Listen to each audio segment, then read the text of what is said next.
Hello sa mga mari ko dyan, naimbag na bigat, magandang umaga, maayong aga sa inyong natanan. Dahil night shift si Mari yung Lidigar, mga mare, so may oras akong maglagay ng mga in-order ko noong nakaraang araw pa mga mare, yung mga yan. So ayan mga mare, bumili ako ng yung, alam mo yung mga mare, yung dinidikit na laang na hindi ka na kailangan magbutas sa na lagayan ng kurtina mo, dinidikit lang. So yun yung binili ko mga mare, yung may adhesive na siya na sabitan ng stainless na lagayan ng kurtina. Yung ganun, intindihin nyo na mga mare at antok na yung kumaring Lidigard. Anong oras na mga mare? Inahabol ko lang, isisingit ko lang yung pag-edit mga mare kasi tagal ko lang hindi nakakapag-post. So ayan mga mare, yan yung binili ko. So dahil wala akong mahanap na stainless, o wala talaga akong time mare maghanap sa mga hardware. So may nadaanan ako sa Sandigan, nagtitinda ng mga kung ano-ano mga mare. So naisipan ko yung, alam niyo mga mare, yung panungkit na plastic. Ay hindi siya plastic mare, parang ano lang din siya, stainless na pininturahan lang na pula.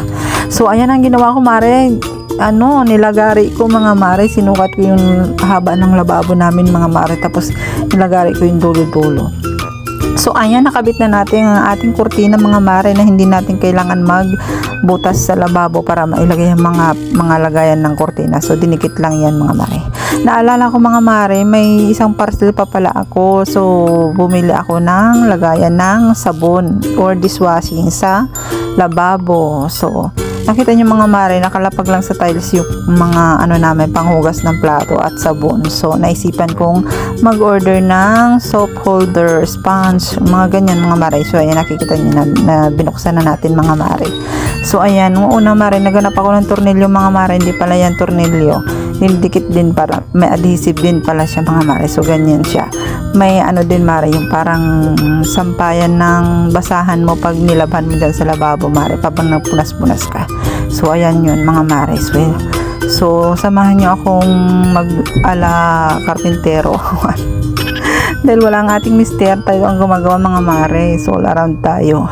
So ayan, bago ko inilagay mga mare, kasi adhesive nga siya, dapat make it sure na tuyo yung inyong tile. So ayan, ilang beses ko yung pinunasan mga mare para maidikit masyado o magdikit masyado ang kanyang adhesive para hindi siya matanggal.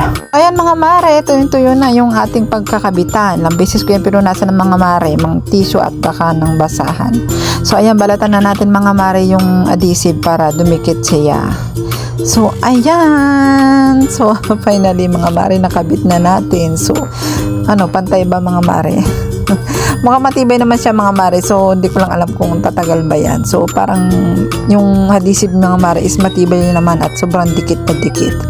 So ayan mga mare, magligpit-ligpit na ako ng mga kalat ko at ako'y matutulog na dahil night shift pa ang inyong kumaring Lidigard. So ayan, bye bye mga mare. Thank you sa panonood.